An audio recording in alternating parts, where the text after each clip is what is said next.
Investor Quarters and REI Live Sarasota. I am so excited to have Frank Wheeler with us today talking about Enneagrams.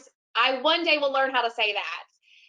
And the great thing that I love about the Enneagram and personality awareness is really it shows you different ways to interact with the people that you're around. So if you can identify that somebody is, let's say, more introverted, then you know not to go up and hug them or overdo.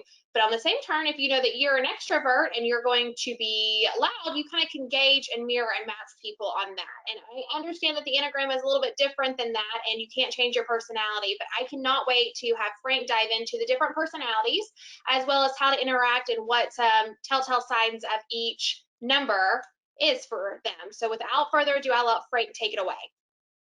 Yeah, thank you very much, Catherine. It's really good to be here. And I've got to put in a disclaimer quickly, and that is I'm really not a professional teacher. I'm an international businessman who, and nor am I an expert on the Enneagram. So if everybody leaves the meeting with that introduction, I can understand why. But I really want to talk about this body of wisdom because it's been such an important part of my personal journey. And so I'm going to talk a bit about that and how it fits into what it has meant to me. And it's been broad and deep and important as I've continued to try to become a man I've always wanted to be. The Enneagram really is an accumulation of wisdom that goes back a couple of thousand years, actually. But in its modern form, it was brought to the United States from Chile about 50 years ago. And it was introduced to a group of Stanford University psychologists and psychiatrists who kind of started adapting it, and it continues to evolve. You know, if you compare it to a computer that, you know, you started off with your fingers and then you went to an abacus and then you went to some primitive devices. And then finally I've got a, you know, watch on my hand that can do all sorts of stuff. Well, the Enneagram is going through that same kind of evolution. And it's certainly beyond primitive, but continue to evolve. And you'll find at the end of the time here, I'll talk about some resources that you can come to understand the Enneagram. It's I think just a hugely powerful tool to understand first yourself, and then and understand other people as well as the people, your family and other people you work with. It's as I say, a powerful tool. It's only one tool. There are a lot of things you can do to do that. But this is the one that I've found for the last several years to be most helpful in all arenas of my life, really. My hope today is to introduce the concepts, and I think Catherine will be able to you know, interrupt me if there's some questions, and feel free to do that, or we'll take them at the end, however you want to do it. But my hope here today is that it will introduce the body of wisdom to you and perhaps stimulate some interest in your further exploring the idea. And I think it's important for me to, in context, and why this is has been vital to me, is to recognize that in a way in my lifetime there's been sort of two Franks. And actually I'm 80, so actually the first 40 years was Frank 1 and the second year has been Frank 2. And Frank 1, I might want to call that the container. Now that's the, you know, my education, my experience, the way I look, the skills I have, and that sort of thing. And actually the container for me, I grew up in southern West Virginia in 1940 when the life expectancy for a male then was 47 years. You know, most people were digging coal or cutting trees down. And so because I hit the West Virginia parent lottery, they understood education.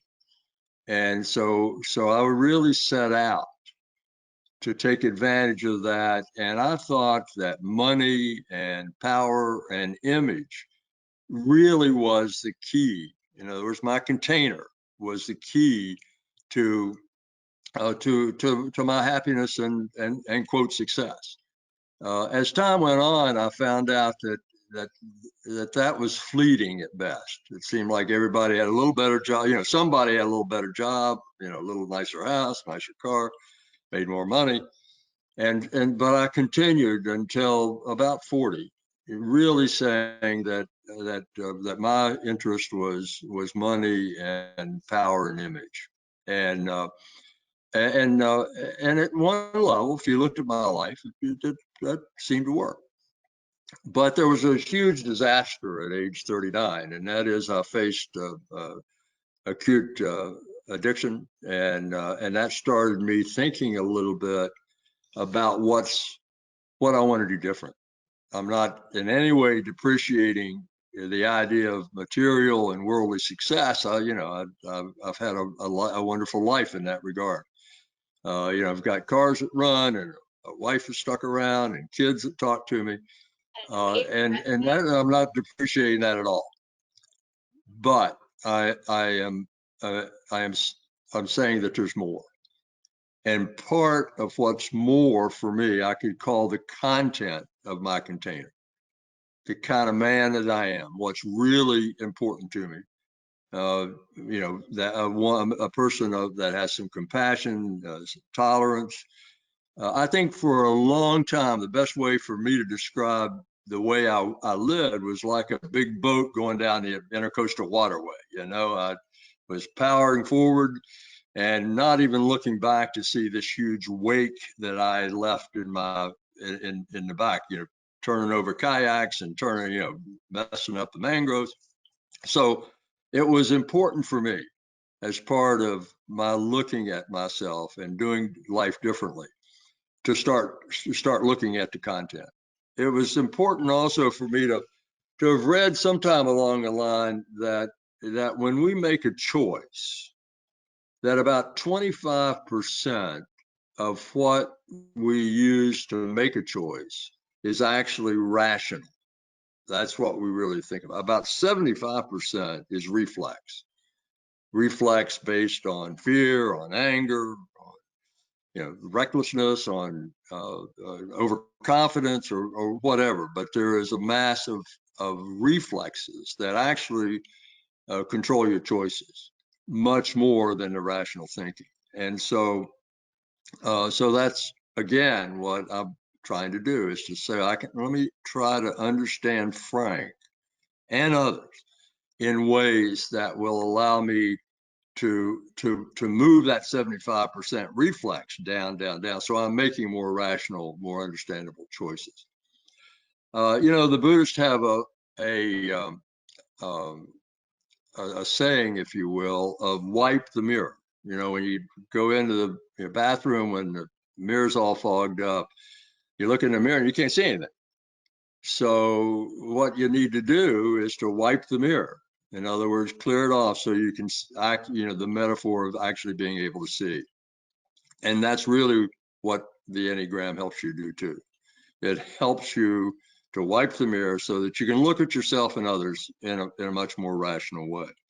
And so that's really where the Enneagram comes in. And with that introduction, and why I think it was important for you to have the context, and so that you can see how this is applied to me, and I'll scatter some other examples as we go through. As I think you can see on the screen, the first one up is the Enneagram. It's a framework for understanding, changing, and become a healthier you. And I think that really summarizes what we're trying to do here. Let me give you a quick overview. And Enneagram means, Ennea means 9, and gram is a depiction.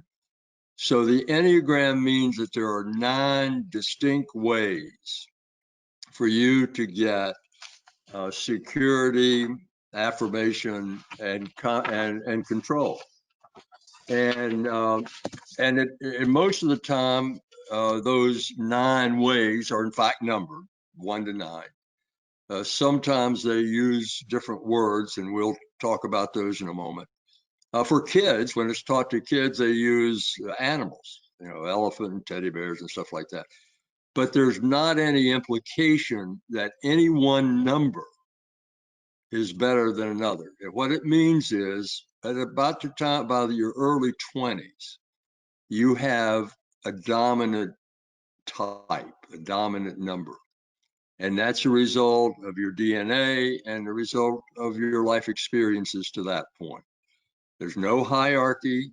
All the objective to do is to understand how to move from a less healthy to a more healthy version of your type.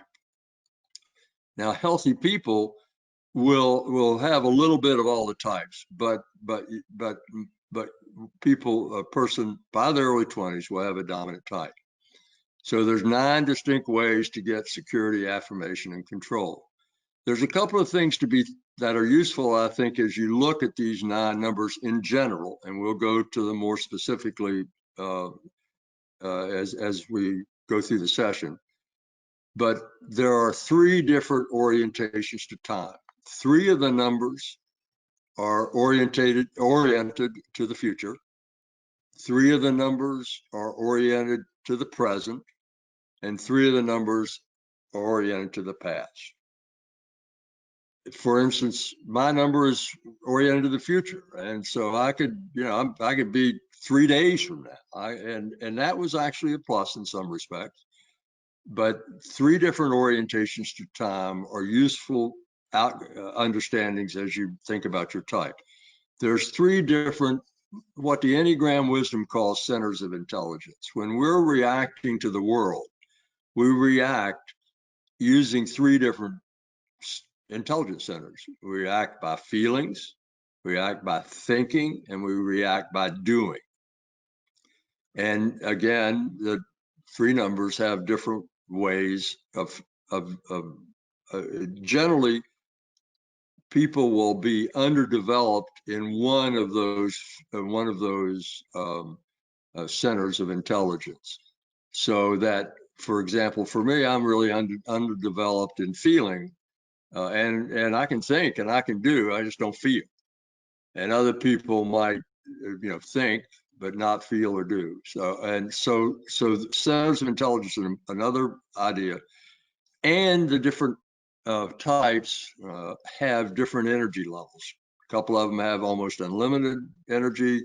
Some have enough. Some have to ration it, and some are what I would say running on fumes. So as we dive into the specific numbers, and I'm going to start with my own, we'll talk about how each of these numbers fit. The idea here is not to just jump into figure out what number you are.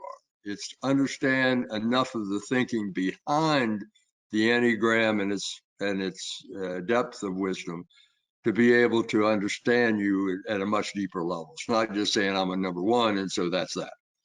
So that's what we're going to be talking about.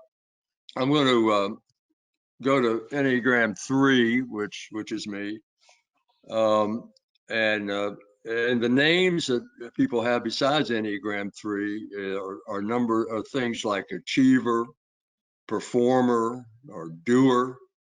They get their security, affirmation, and control by being a human doing. No one would really love the real me.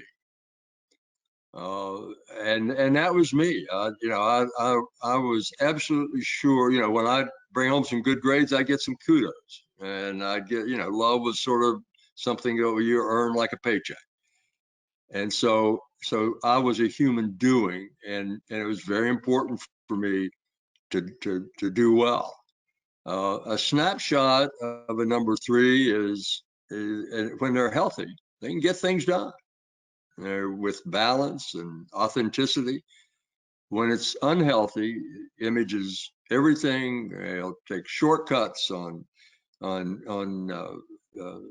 getting jobs done, and they're, like I say, human doings. Energy is high, even for me today. I have a lot of energy for where I am in my lifespan. My orientation is to the future, and that served me really well in business.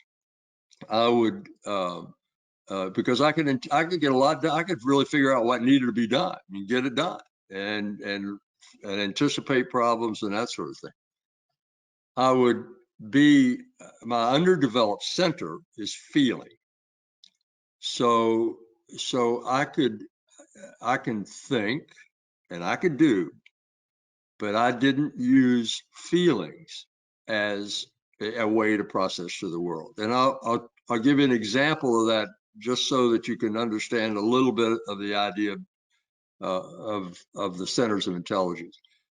Some months ago, a friend of mine picked me up to go to a meeting, and we drove about 4 or 5 miles to a meeting. Went to the meeting, we went to have a cup of coffee, and he dropped me back at home.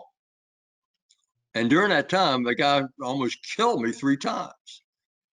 Now, when I got out of the car, my first inclination was to say, man, you can't be driving. If you don't find a way to get around without driving, I'm calling the police, I'm calling your kids, I'm calling your wife. I just was going crazy until I started thinking about, wait a minute, I'm about ready to try to make a point for a guy that's going to be life-changing, really. So why don't I just sit on that thought for a minute? And so I thought about it for a couple of days. A couple of days later, I called him, said, let's have a cup of coffee. And when I sat down, I said, look, here's the thing. When we drove, you had 3 incidents. I pointed out the incident. It is just not appropriate for you to keep driving. I know you would feel terrible if somebody got hurt. And so please think about not driving anymore. You have the resource to have somebody take you around. So how about doing that? So, and he did. And so there's an example where I have learned to react to the world, react to this guy's poor driving by thinking and doing, but also considering feelings and his feelings. So healthy steps that people can take is in terms of Enneagram 3 is you can look at yourself that you're not a human doing, you're a human being, no better or worse, meditation. There's a lot of things you can do, which as you study the Enneagram, you will come to learn some of those steps. So that's I hope maybe I ought to just pause a minute. Does anybody have a question about kind of the concept, and then we'll go through all the other numbers and then get back to any other further questions. So we cool so far? Yeah, I don't see any questions. So there is a chat box. I'll post it in again. Or we have a small enough group. If you would like to unmute yourself, just please be respectful and mute yourself back.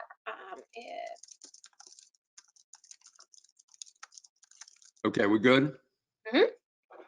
Okay, so now let's go kind of in order. So Enneagram 1, and again, I want to emphasize there's no hierarchy here. 1's not worse than 3 or better than 9 or any of that kind of thing. Enneagram 1 is what most people will call the perfectionist, maybe the reformer, the judge. One of my daughters-in-law is a great perfectionist. Perfectionists do a great job. She's actually a pediatrician, and boy, if I wanted to have somebody look after my baby, she would be the one. Living with her might not be might be a different thing, but perfectionists like Nelson Mandela, Martin Luther, they get their sense of security, affirmation, and control by being perfect. They want to do everything absolutely perfect. When a perfectionist is unhealthy, their first reaction is, what's wrong here?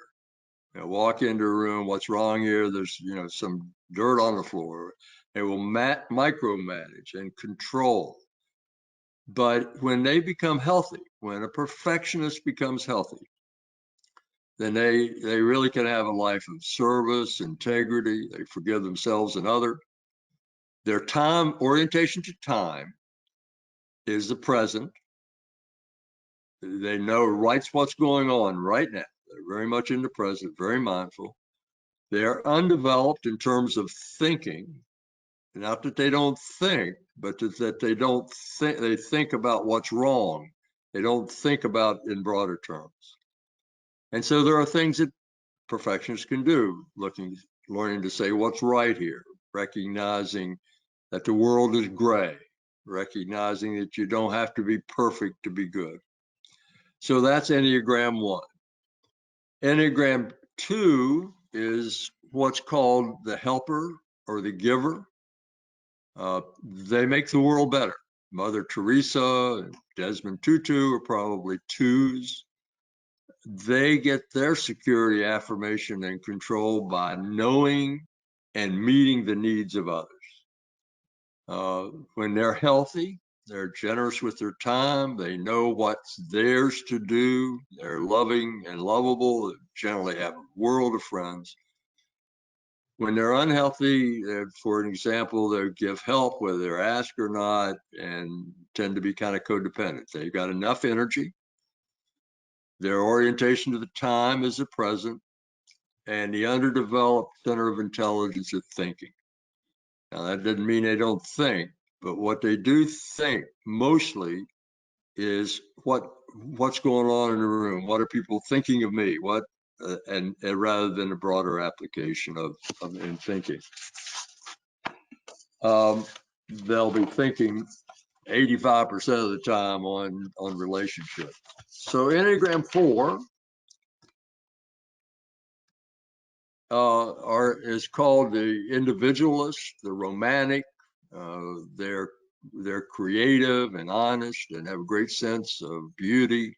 Van Gogh and Bob Dylan, for example, probably 4s. They get their sense of security, affirmation, and control by being unique and different. When in their unhealthy state, they get big emotional swings that fall victim to shame and victimhood. And when they're healthy, they can be creative and emotionally honest, connected, attuned to and capture beauty. Their energy is very limited. Be very careful about how they spend their energy. Their orientation to the past, they're always looking to the past. And their undeveloped center of intelligence is doing. Our older son is an Enneagram 4. And he and I look at the world in incredibly different ways. I do, and he doesn't. He's oriented to the past. I'm oriented to the future. For the longest time, because my feeling center of intelligence so undeveloped that I just was flatlined on the feelings. I could do whatever and put the feelings aside, where he's feeling all over. And the Enneagram, in regards to my being able to understand son Todd, has really been a lot of help, because I can set in his ups and downs of feelings. I can recognize his limited energy. And I just wish that early on I had been able to understand that, and I would have been a much better father for him. So there are healthy steps at Enneagram 4, and there are probably fewer Enneagram 4s than any other type. Enneagram 5 is names for them, descriptive names for them, or the investigator, the thinker, the observer. Charles Darwin or Bill Gates were 5s. They get their security, affirmation, and control by knowing the answers. When they're healthy, they have a depth of knowledge. They're balanced. And when they're unhealthy, they're pretty detached, defensive, always want more information. Their energy is fairly limited. They need to ration their energy. Their orientation to time is the past, and their underdeveloped center of intelligence is doing. 6 is the names of 6 would be the planner, the loyalist, manager, guardian. There are probably more 6s than any other type. Examples are Robert Kennedy, Paul Newman. They get their security, affirmation, and control by imagining and planning for the worst. When they're healthy, they're loyal, honest, reliable, overall good. And when they're unhealthy, they keep saying, what can go wrong here? Anxious. They have enough energy, they're oriented to the present, and their underdeveloped center is thinking. They can take some healthy steps to become, there are steps that Enneagram 6 can take. Enneagram 7 is kind of the one that most people really like to be around. They're the optimist, the fun manager. They're the ones who if there's a party, they're going to put some, they're going to make it happen. They're going to just get engaged. They add zest. Dali, Da Vinci, Tina Turner are examples of Enneagram 7s. They bring energy and fun to a group. Where when they're healthy, they're fun, adventuresome, practical, grounded. And when they're unhealthy, they have a fear of missing out, avoid pain at any cost, and can be some pretty reckless. And they have enough energy. Their orientation is to the future, and their underdeveloped center of intelligence is feeling. And there are practical steps that they can take to become healthier too. I'm going to, there's a Enneagram 8, and then I'm going to tell you a little bit about how, after Enneagram 9, a little bit more about how this has been important for me in regards to my marriage and other things. Enneagram 8 is, names for that are the boss, the challenger, the commander. Winston Churchill was an 8. Denzel Washington's an 8. They get their security, affirmation, and control by being aggressive, by being high voltage, by being in charge. When they're healthy, they're great friends, leaders, champions of the underdogs. They'll take the bull by the horns. When they're unhealthy, they'll be suspicious and need more of everything, just leave a lot of damage in their wake. Their energy level is the highest. Their time orientation is the future. Their underdeveloped center of intelligence feeling, and their healthy steps that they can do to give permission to rein people in. One of my good friends, younger guy, a little bit of a surrogate uncle or father, I suppose. And gosh, he just really has a very high profile business position, makes a lot of money, and he's an 8.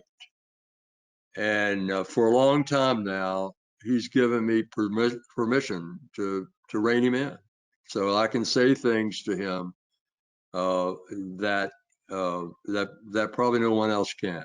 And a lot, people who work for him and throughout a huge organization would be afraid to. But I think that's been really important to him, and he's recognized the need to have somebody who he trusts, who has his best interest at hand, to be able to rein him in.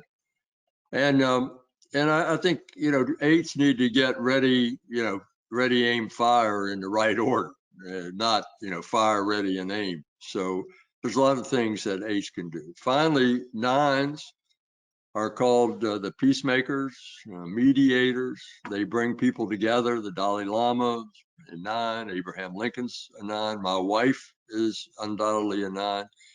And their security, affirmation, and control is made by peace at any price. And they avoid conflict at any price. And they'll engage in numbing behaviors. They get along by going along. At their healthy, they can harmonize different views. They're unselfish, flexible, natural mediators. Their energy level is the lowest. Their orientation to time is the past, and their underdeveloped centers are doing. If you think about, my wife's a 9 and I'm a 3, and so she, gets along by going along, and I'm going to take control. I'm going to do. And that was very much to her disadvantage for a long time. So I can assure you that tonight, for example, and this is a good example in a family situation where understanding the Enneagram is helpful. If I left the meeting and said, Barb, what do you want to do tonight? She would invariably say, what do you want? And then we might dance around a little bit and probably do something neither one of us want. But what I've learned to do is to say, look, Barb, it's, the virus has kind of settled down a little bit. We haven't been out to eat for a long time. How about let's go out to eat? Or we can sit home and watch Netflix. And she can take that choice. She'll be saying, okay, let's go to eat. And then I need to be said, okay, let's get Indian, let's get Chinese, or let's go to the steakhouse. She can pick one of those.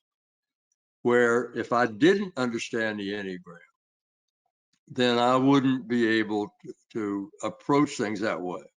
And we might dance around, or I might just do something that I wanted to do and she'd go along, but not be something that she wants to do. So that's an example of how this might work in a family and an understanding of the Enneagram types. We have close friends, Al and Linda. And Al, we go back to the airline business and back, I guess, I don't know, 50 years, 55 years. And I'm a 3, Barb's a 9, Linda is a 7. She can find a party in the middle of Mongolia. And Al is a 6, and he's always worried. Okay. So we make a great team. Okay. So I'm saying, we're going to go do something. And Al's going to keep us out of jail. And Barb's going to go along and just be really a relaxed and fun, chill person to be with. And Linda's going to find a party in Mongolia. So that's an example where it's very, very complementary, that we each bring, and we know each other well enough. We saw our kids grow up, and we respect each other, so we were able to understand each other. But our types, if you will, are complementary. Now you can imagine if you had 4 9s, then nothing would happen, right?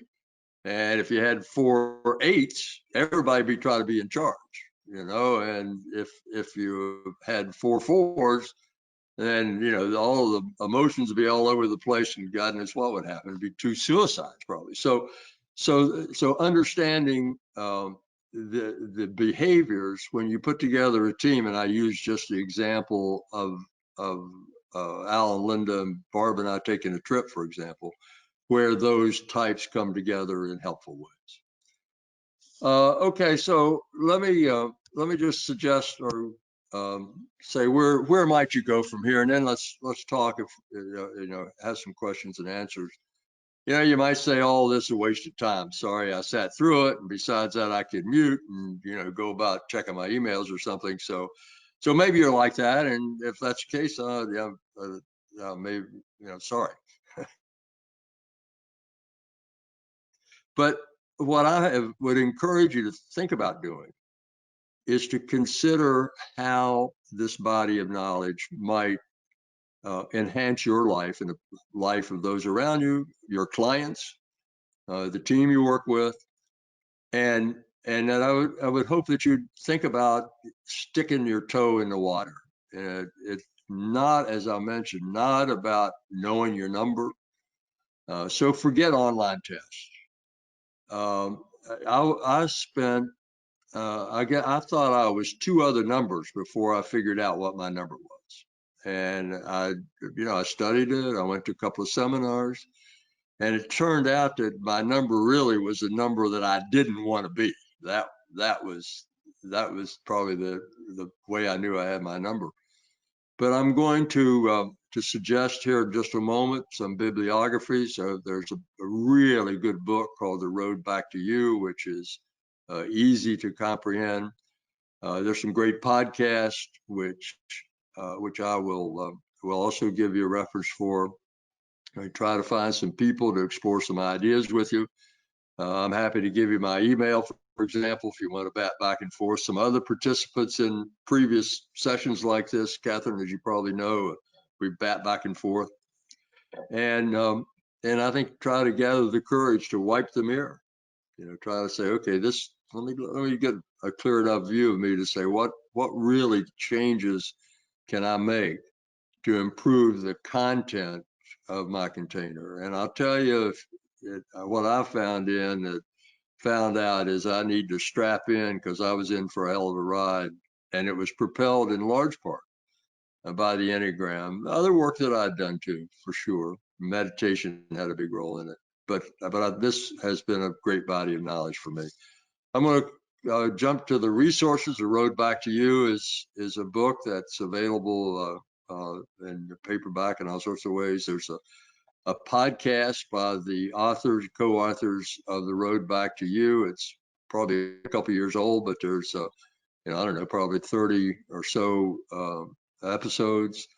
Suzanne Stabile has a new book and called The Path Between Us, which is about relationships. The Road Back to You is very much a primer. The Path Between Us is very much about using the Enneagram for relationships. And then she has a podcast also. There's the Enneagram Institute, as you see up there. You can probably get a screenshot of it. And there's the Enneagram Institute in Tampa too. So that, I hope, has been a reasonable introduction to you, and try to illustrate why it's important to me. And I think it's a resource that I hope you consider applying both to your own life, to your career and your business, and how you manage clients and your family situation. So with that, Catherine, let me turn it over to you, and you moderate whatever you want to do. Yeah, so I know that I probably listened to this presentation 5 or 6 times now, and it took me until, what was it, my 3rd time listening to it before I said, okay, Frank, I can tell you what I'm not. I can tell you where I am isolated, or like where my time reference is, where my energy level is, but I'm still not sure what number I fall in. Because we had a question that came in. I'm assuming, Ray, this is your first time being introduced to this type of personality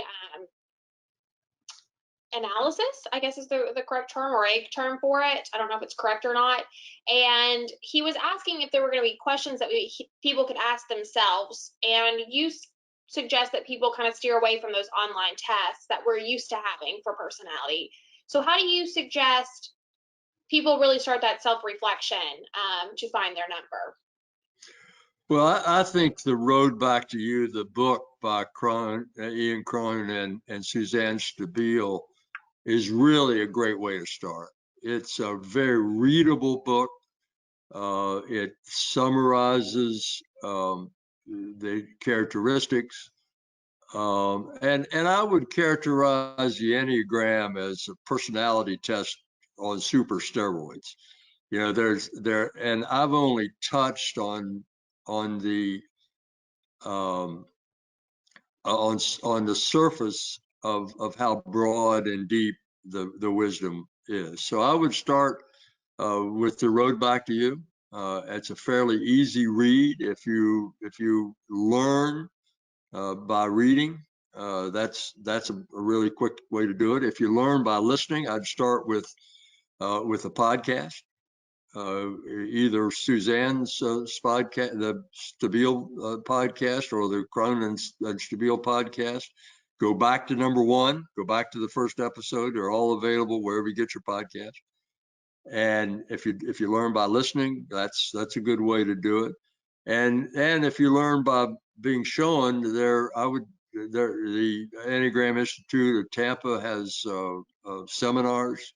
I think the one I went to was an all-day one, and I think it cost $10. And maybe they gave me a peanut butter sandwich. So it depends on how you learn, but I think just saying to yourself that this is this is an educational process, and the process of learning your number is, far more important than a number itself, because that's how you accumulate your information and your knowledge, so you can start applying it, you can start understanding yourself.